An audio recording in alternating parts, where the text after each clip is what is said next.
anugerah terindah di dalam hidup kami. Kau adalah kebanggaan kami, Kau adalah satu-satunya yang kami butuhkan di dalam hidup ini. Biar Tuhan sendiri mengajar kami peka mendengar suara Tuhan, kami peka melihat Tuhan melalui situasi-situasi yang kami hadapi, melalui orang-orang di sekeliling kami. Pengurapan-Mu turun atas kami semua, kami siap menerima pesan firman Tuhan di pagi hari ini. Di dalam nama Tuhan Yesus, kami mengucap syukur. Amin. Silakan duduk, Bapak Ibu.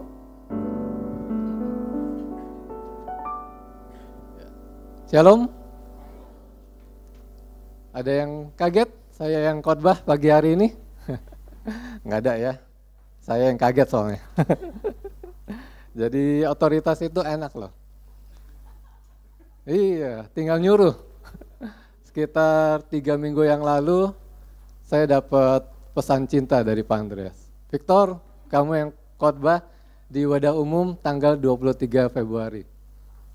Saya nggak ditanya, Victor, kamu siap nggak untuk khotbah di umum? Saya nggak ditanya juga, Victor, kamu bisa nggak khotbah di umum tanggal 23? Kagak, langsung suruh, langsung perintah. Victor, kamu khotbah di wadah umum tanggal 23. Titik. Bapak Ibu sadar nggak kalau Tuhan itu juga seperti itu? Banjir kemarin, apa Tuhan tanya? Kalau aku kirim banjir yang besar, kalian siap nggak?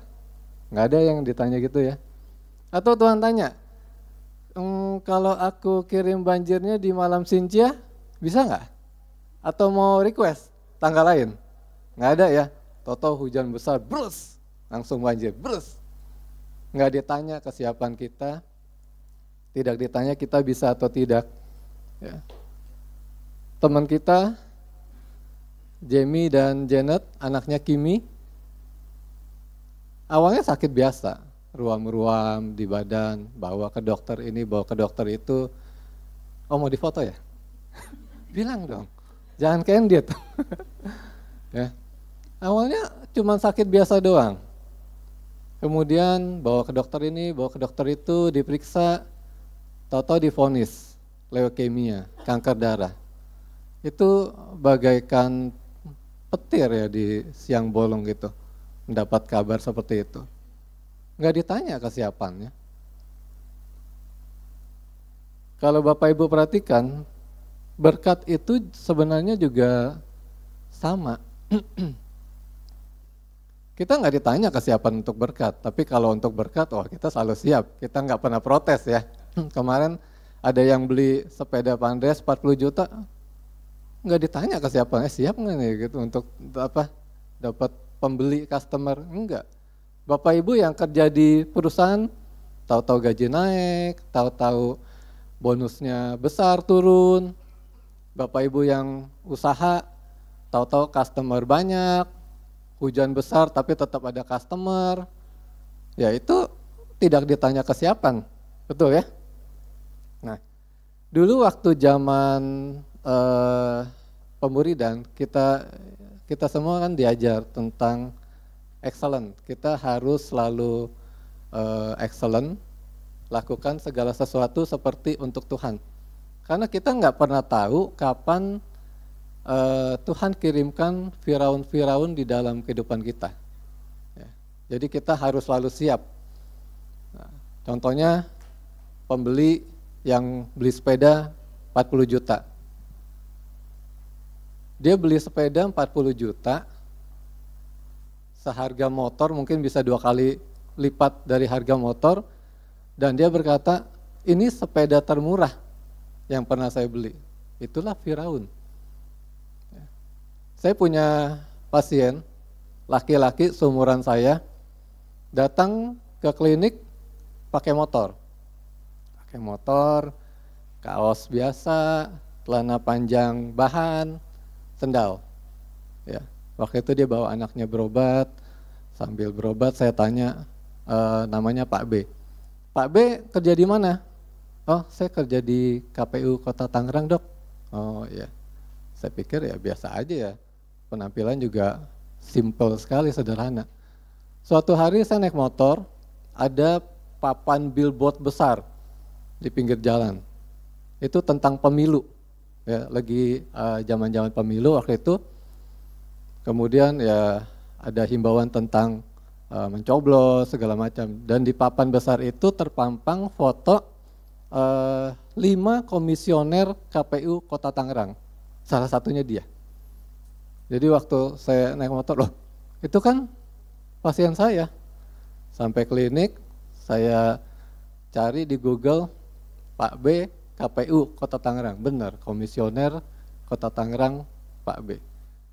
Ada lagi pasien saya, laki-laki parubaya, umur ya sekitar 55 lah, seperti itu. Datang dengan celana pendek, kaos oblong, sendal jepit. Ya. Kemudian saya ya sambil berobat, saya tanya, namanya Pak Haji D, dia mengenalkan diri dengan Pak Haji D, karena kan di status saya harus tulis ya. Pak Haji kerja apa? Kerja serabutan dok, apa aja juga dikerjain katanya. Oh oke. Ya. Kemudian beberapa waktu berlalu, saya ketemu dengan pasien lain. Pasien ini sempat kena PHK. Cari-cari kerjaan, nganggur. Nah saya ketemu. Udah kerja belum? Saya tanya gitu. Udah dok katanya. Oh, kerja di mana? Di PDAM. Wah hebat kerja di PDAM. Kok bisa? Terus dia bilang, ya dok dimasukin sama Pak Dewan. Oh Pak Dewan mana gitu? Pak Haji D. Hah Pak Haji D anggota Dewan? Iya dok. Emang dokter nggak tahu? Nggak tahu. Dia pulang, saya searching lagi di Google. Berguna juga ya Google ya. Bisa cari-cari informasi. Pak Haji D. Ya, saya tulis DPRD karena saya kan di daerah Tangerang. Ternyata Pak Haji D ini wakil ketua DPRD Kota Tangerang. Ya, Tuhan bisa kirim Firaun ke siapa aja. Firaun itu berbicara orang penting, bisa orang kaya, bisa pejabat, bisa jenderal, bisa artis, bisa selebriti. Ya, kita siap aja. Mau ujian, mau berkat, mau perintah. Ya udah, siap aja ya. Nah, kemudian waktu di WA sama Pak Andreas, respon saya bagaimana? Ya, saya nggak banyak cincong, saya jawab, oke Pak. Saya nggak tanya, ini lagi ngeprank ya gitu, lagi jangan ngeprank, jangan di prank gitu kan. Ya, atau Pak Andreas mungkin salah kirim, kan banyak ya nama Victor. Siapa tahu dia mau kirimnya ke Victor Excelson, ya, Victor Sutanto salah kirim. Iya, oke Pak gitu, saya bilang ya. Karena saya tahu gitu bahwa saya dipercaya untuk khotbah itu karena cinta. Ya. Jadi judul khotbah saya karena cinta, bukan pengumuman ya. Nah, bulan lalu saya khotbahnya pengumuman, nggak tahu khotbah atau bukan itu. Nah, pelayan Tuhan, mana pelayan Tuhan? Hati-hati ya dengan perkataanmu. Kalau pagi nih Pak. Ini banyak yang suka bercanda pelayan. Saya pengen khotbah pagi ini, gue dong. Nah, kena lo, ya. Nah, langsung dicatat lo. Nah, bos minta khotbah dia, ya dikasih lo khotbah. Ya. Siap kok. Kok Anjon ngeliatin terus dia tadi nih. Mantan ketua komsel saya soalnya. Nah, Tuhan itu sayang banget ya sama saya. Karena saya ini tipe yang demam panggung. Ya. Saya ada di sini, berdiri di sini itu, saya takut sebenarnya. Saya takut, saya nggak berani, saya bisa diem gitu, nggak tahu ngeblank. Ya. Semalam bisa tidur nggak? Bisa. Kenapa? Ngantuk. Ngantuk tidur aja, jangan pikirin. Kalau mikirin untuk khotbah, nah nggak bisa tidur. Kan Dam tanya. Bukan Dam tanya ya, kemarin saya bilang, saya besok khotbah. Ah, kamu khotbah ya? Dia tahu, cuma dia lupa gitu kan. Kemudian mau ngomong apa? Saya juga nggak tahu. Saya bilang mau ngomong apa.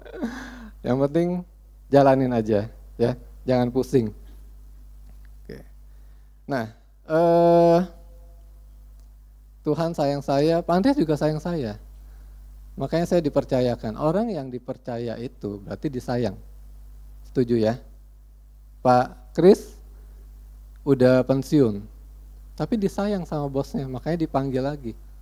Orang kalau tidak disayang, pasti dicuekin, pasti ditinggalin.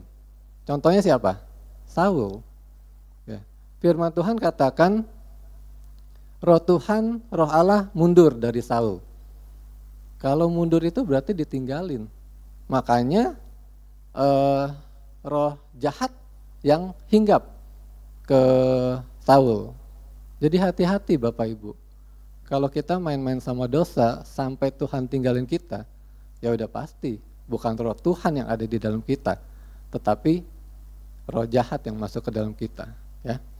Nah, kemudian kalau saya salah khotbah gimana? Ya nggak apa-apa. Ada Pak Andreas, salibkan saja Pak Andreas. Hidup kita itu ada pengcoveran. Ya, hidup kita itu ada pengcoveran.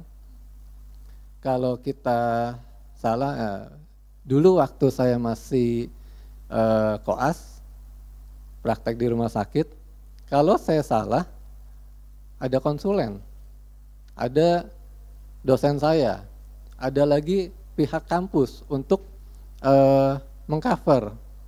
Jadi nggak perlu takut salah gitu. Ya. Kita pernah mendengar bahwa dia di dalam kita dan kita di dalam dia. Nah, ini dua arah. Dia di dalam kita udah jelas. Tuhan harus hadir di dalam hidup kita, menguasai hati kita sepenuhnya, hidup kita sepenuhnya. Nah, jangan dipotong. Kita pun ada di dalam dia. Berarti kita itu di cover sama Tuhan. Ya. Contoh sederhana, telur. Kuning telur itu ada di dalam cangkang telur. Berarti kuning telur itu di cover oleh cangkang telur.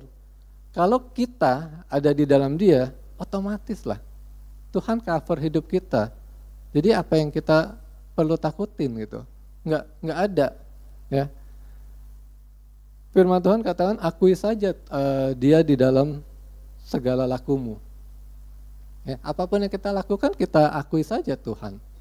Kalau benar, Tuhan perlancar, Tuhan teguhkan. Kalau salah, Tuhan benerin. Benar atau salah, Tuhan yang kerjain. Enak kan? Ngapain kita pusing? Jalanin aja gitu. Ya. Nah, mari kita buka Amsal 1 ayat 20 dan 21. Ya, khotbah nggak ada firman Tuhan, bukan khotbah katanya.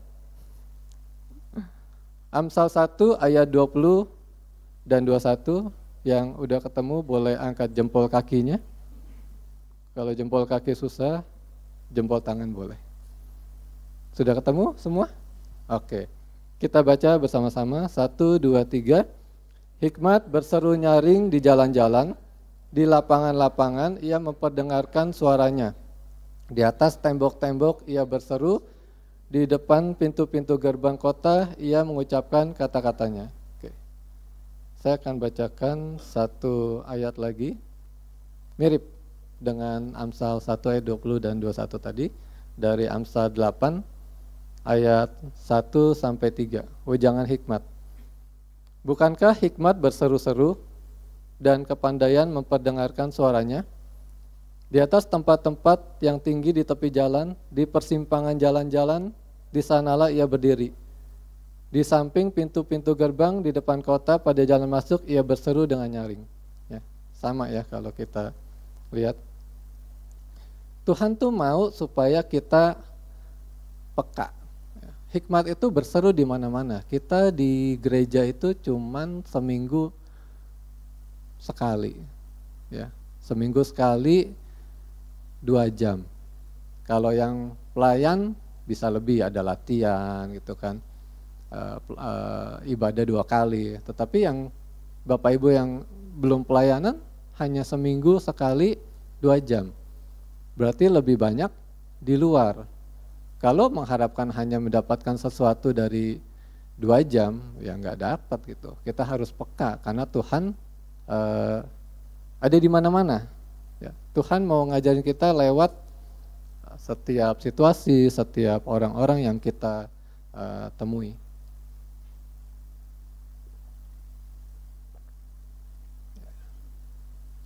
Nggak ada es jeruk ya Om?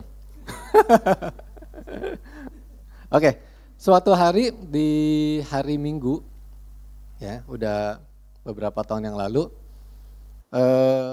istri saya makan ikan goreng, kemudian kesusuban, bukan kesusupan ya, kesusuban.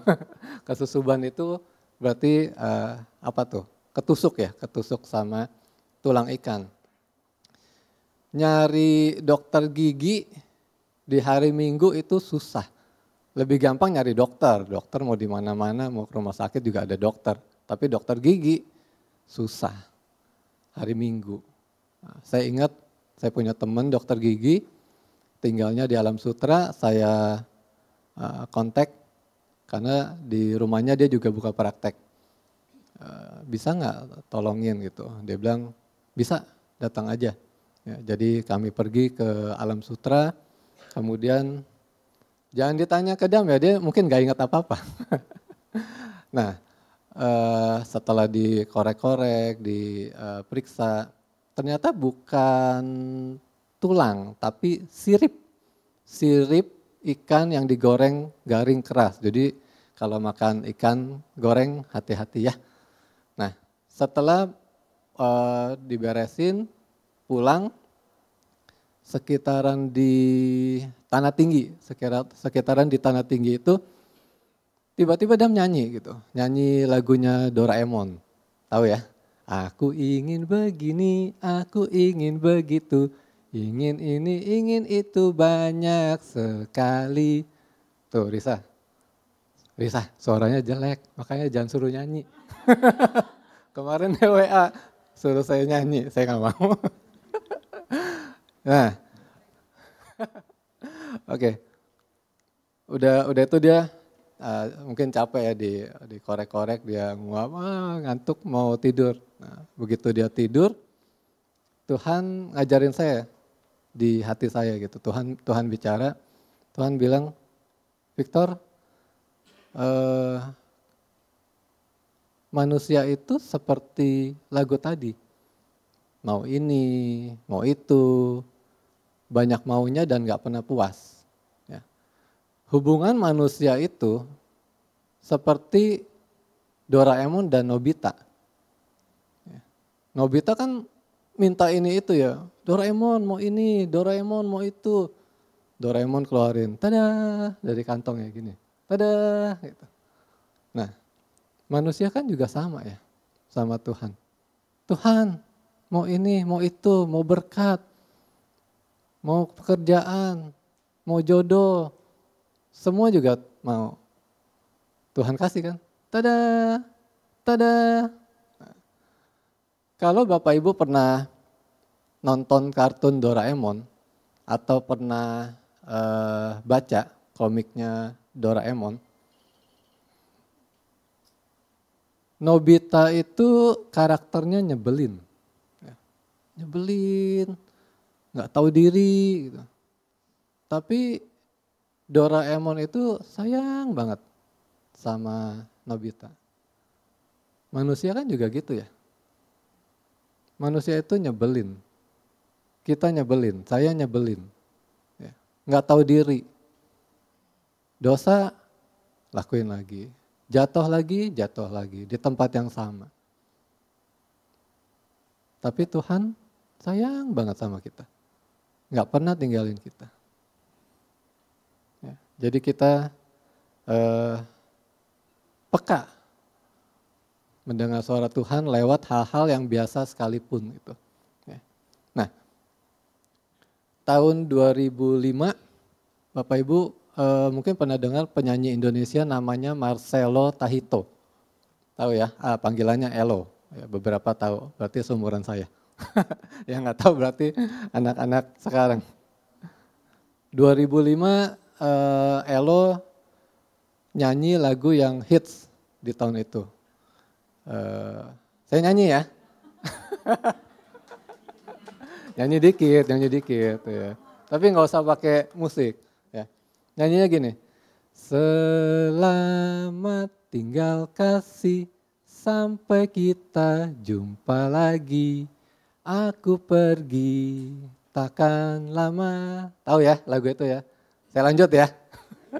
Hanya sekejap saja ku akan kembali lagi, asalkan engkau tetap menanti. Nah, dulu saya nggak suka lagu Elo yang ini. Saya merasa ini lagu cowok nggak setia gitu, ninggalin ceweknya, suruh nunggu. Kapan balik nggak tahu, ya kan? Wah, cowok nggak benar nih gitu. Tapi beberapa tahun yang lalu Tuhan bukakan saya tentang lagu ini. Tuhan bilang ini lagu tentang aku, lagu tentang Tuhan Yesus. Tuhan kasih bayangan Tuhan lagi naik ke surga. Selamat tinggal kasih, sampai kita jumpa lagi. Aku pergi takkan lama, hanya sekejap saja ku akan kembali lagi, asalkan engkau tetap menanti. Jadi Tuhan bisa ngajarin kita lewat lagu-lagu dunia. Kita yang membatasi, oh ini lagu rohani. Lagu rohani, lagu yang dinyanyikan di gereja, lagu tentang Tuhan. Kalau lagu di luar, lagu sekuler, berarti bukan lagu tentang Tuhan. Padahal Tuhan banyak memberikan petunjuk tentang dirinya justru di luar. Kita harus peka gitu. Saya dulu juga nggak peka. Baru beberapa tahun yang lalu aja Tuhan bukakan. Kemudian lagunya Katon Bagaskara. Maaf ya Bapak Ibu, saya tipe jadul jadi saya nggak tahu lagu-lagu sekarang. Jadi Tuhan bukakan lagu-lagu lama kayak Katon Bagaskara. Bapak Ibu mungkin yang tahun 90-an tahu lah ya. Dia nyanyi, Dinda, di manakah kau berada? Rindu aku ingin jumpa. Bukankah itu lagu tentang Tuhan? Kalau kita mau peka. Bukankah Tuhan selalu mau untuk bersama dengan kita, berjumpa dengan kita? Ya. Banyak sekali yang kita bisa dapatkan dari luar. Tidak hanya dari dalam gereja 2 jam. Ya. Kalau lagu sekarang ya saya nggak tahu ya. Lagu-lagu Korea, apa tuh, apa itu apa tuh? Katanya sih apartemen, cuman kenapa nyanyi lagu apartemen? Saya juga nggak tahu ya. Mungkin ada Bapak Ibu yang dibukakan, oh apa tuh gitu. Ya, apa sih? Nah, saya nggak tahu. Nah, lanjut ya. Saya nggak lama ya khotbah ya. Nanti bisa dilanjutkan sama Pak Andreas atau Pak Kris. Siap-siap. Atau saya tunjuk. Oke, waktu awal pacaran, saya itu nggak punya celana jeans. Mirip sama seseorang ya. Mirip sama Pak Andreas. Pak Andreas juga dulu awal pacaran nggak punya celana jeans. Saya selalu ngapel pakai celana bahan hitam, celana panjang. Kalau ini bagus ya. Ini slim fit. Kalau dulu enggak slim fit. Ya. Pak Andreas ngecek Bangka, saya ngecek Bandung, sama-sama B. Tahu panggilan kecilnya Pak Andreas apa? Ato. Ya. Tahu panggilan kecil saya? Toto. Mirip kan? Ato, Toto, suka soto. Nah, ya, Pak Andreas culun, saya cupu ya. Kalau orang bilang 70-81 lah, dia tahun 70, saya 81. Nah, Sidam nggak tahan kali ya, ngelihat saya pakai celana bahan terus. Kamu nggak punya celana jeans ya? Nggak punya, saya bilang. Kenapa? Sempit, nggak enak gitu. Loh, kenapa nggak bikin? Kan bisa diukur, bisa pas-pasin gitu kan. Saya pikir-pikir, iya benar juga, emang bisa ya? Bisa kata dia. Wah, saya bikin, kemudian sekitar 3-4 hari, saya langsung bikin 2. Jadi 3-4 hari. Kemudian saya datang, ngapel dengan pede gitu kan. Wah, celana jeans baru gitu kan. Bagus nggak celana jeans saya? Wih. Terus dia bilang, dia ketawa sih. Dia bilang, bagus sih. Cuman kok aneh ya? Aneh di mana gitu? Emang kamu bikin di mana? Aku bikin di Taman Cibodas. Aku bawa celana bahan aku yang terbaik, aku bilang ke abangnya, bang bikin persis sama seperti celana bahan ini. Bayangin ya, celana bahan jeans, tapi modelnya, celana jeans modelnya celana bahan. Ya, kalau celana jeans kan bagus ya, di sini gitu kan keren kantongnya. Kalau celana bahan kan di samping. Jadi celana jeans saya di samping untuk kantongnya dan gede. Bola tenis juga masuk itu. Bukan bola pingpong itu. Terus nggak ada cuttingannya, lurus aja. Apa? Jebrak gitu kan. Langsung dia bilang, pantesan aneh katanya bikinnya kayak begini. Ya udahlah, ya kan. Namanya juga cinta ya. Disuruh ya lakukan gitu. Yohanes 3 ayat 16, nggak usah dibuka Pak, karena ini versi TSS, versi terjemahan saya sendiri, nggak ada di Alkitab, cari dimanapun nggak ada. Ya. Karena begitu besar kasih Victor akan Damaris, ya, maka ia rela membuat celana jeans, sekalipun aneh. Ya, ini terjemahan TSS ya, nggak ada. Nah kemudian waktu mau menikah. Ya. Dam itu orangnya kreatif. Ya. Dam itu orangnya kreatif. Kalau orang menikah, bikin surat undangan ya tinggal cetak biasa aja ya, cetak biasa, kemudian dikirimin. Dia nggak mau. Dia mau bikinnya unik karena dia tipe kreatif. Dia bikin dari tabung reaksi. Dari tabung reaksi diisi bintang-bintang. Saya keluarin bintangnya, saya bawa nih. Nah, tada, tahu ya? Ini bintang dibikin dari kertas. Ya, dibikin dari kertas. Waktu itu dia bikin dari kertas pink, tapi glitter, jadi berkilau. Ya, kalau ini kan pinknya tidak berkilau ya.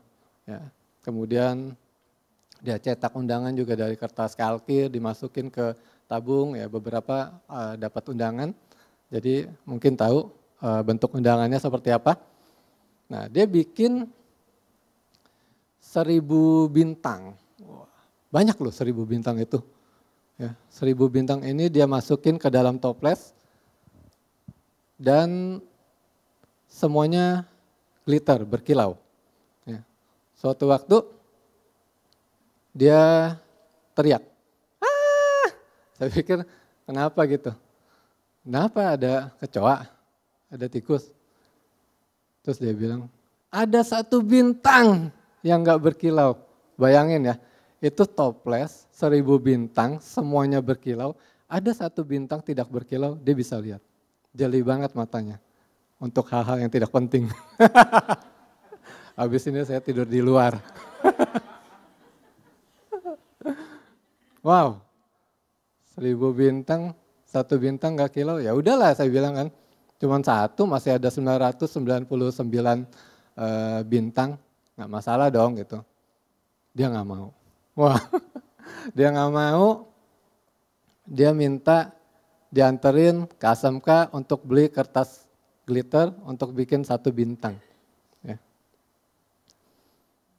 ASMK itu nggak dekat, kalau ke pasar Kebon Besar dekat. ASMK itu Pancoran Bapak Ibu, kalau yang belum tahu apa ASMK. Tempatnya bukan tempat yang nyaman, tempatnya itu panas itu kan. Kemudian cari parkir juga susah, banyak orang sekali di daerah sana. Tapi dia minta, pokoknya harus ke sana beli kertas glitter untuk bikin 1 bintang supaya 1000. Ya udah, saya anterin. Nah itu Yohanes 3 ayat 16 versi TSS. Karena begitu besar kasih Victor akan Damaris, maka ia rela ke pasar ASMK untuk bikin 1 bintang. Cinta itu kadang-kadang gak ada logika. Gak usah nyanyi lagi kan. Lagunya Agnes semua soalnya. Cinta itu kadang-kadang gak ada logika. Ya. Jadi kita nikmati aja terus sang cinta di dalam hidup kita. Ya, oke. Itu aja dari saya. Tuhan Yesus memberkati. Selanjutnya saya serahkan ke Pak Andres saja. Ya.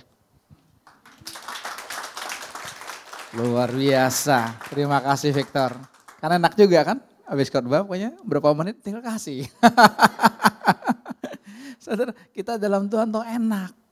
Masalahnya kita sendiri yang ketipu, kok rumit, ruwet dan sebagainya gitu ya. Ya di depan udah banyak yang ngomong, nanti minggu depan kamu ya, oke. Waduh Pak jangan kasih jauh-jauh Pak, nanti saya gak bisa tidur. Saya bilang saya gak kasih jauh-jauh, saya kasih hari H. Kan tinggal tahu, maju. Ya kan, karena apa? Kita berbicara tentang apa? Kehidupan. Berbicara tentang cinta, bukan berbicara tentang kefasihan, bukan berbicara tentang kehebatan, enggak saudara. Tapi apa? Tentang cinta kan. Bagaimana masing-masing kita mengalami. Saya aja baru tahu ternyata ada TSS. Saya lagi mau buka, ada enggak terjemahannya? Ya, The Message ada, TSS enggak ada. Ya, terjemahan saya sendiri gitu kan. Ya, jadi begitu bebasnya Tuhan dengan kita itu seperti itu Bapak Ibu. Ya kan, ini saya lihat ini Tuhan tuh luar biasa banget bahwa kita kok bisa bebas seperti itu. Kita nikmati ya. Makanya ayo kita mendengar hikmat tuh berseru di mana-mana. Berseru di mana-mana. Bapak Ibu tahu atau pernah lihat nggak tante-tante yang dagang di depan Indomaret, kadang-kadang di pasar, pernah lihat nggak? Tante-tante usia 80-an lebih. Pernah lihat? Mungkin kalau yang di luar duta jarang, tapi yang dalam duta pernah ke Indomaret, pernah ke pasar, pasti ketemu dengan tante ini. Pernah lihat itu tante itu? Di depan Indomaret nanti dia gelar, lalu dia kasih ada susu 1, ada gula pasir, gitu, ya. Kalau ketemu dengan saya, waduh, Andias, ya kayaknya orang Guntian dia agak pelok-pelok gitu, ya gitulah, ya senang saudara. Minggu yang lalu saudara dia diambil dari rumahnya karena apa sakit ya nggak berdaya terus diabetes tinggi gitu loh, diabetesnya tinggi sekali gitu saudara. Lalu kakinya mesti diamputasi. Karena kalau diabetes tinggi, kalau sudah busuk kan dokter ambil keputusan. Kalau enggak kan menjalar ya Victor ya, ini kan dokter juga ya. Jadi dipotong saudara. Ya. Setelah dioperasi saudara besoknya dipanggil Tuhan. Usia 80 berapa gitu loh. Cukup tua lah gitu ya. Mungkin kita berpikir coba kalau secara lahiriah, kalau kita ketemu orang ini saudara. Waktu dia mati kira-kira langsung logika kita akan berpikir kan, dia ketemu Tuhan Yesus gak kira-kira? Ketemu gak? Secara lahiriah nih kita lihatnya. Enggak. Betul? Enggak masuk hitungan.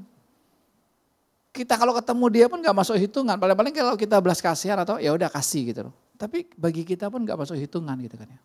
Tapi saudara tahu enggak di alam rohnya tuh luar biasa saya lihat tante ini. Ya, Ruth waktu lihat gitu. Weh kok tante ini enak banget ya sama Tuhan Yesus gitu loh. Bisa deket, bisa manja-manjaan, bisa pas gitu loh. Ketika diperkenalkan dengan Yesus ini, dia Kristen. Dia Kristen, dia ibadah di GBI Modern waktu dia masih kuat gitu ya. Sehat dia saudara. Ya, usia 80 lebih deh. Hampir 90-an gitu ya. Saya bilang wow. Makanya saudara betul-betul kita mesti menyadari ya Tuhan ini butuh hati kita aja gitu. Ya. Kita nikmati dia, wow Tuhan itu luar biasa ya. Saya bikin wow dahsyat. Ya.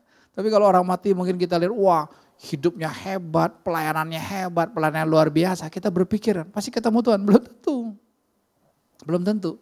Ya, makanya ini betul-betul Tuhan mau berurusan masing-masing pribadi dengan kita saudara.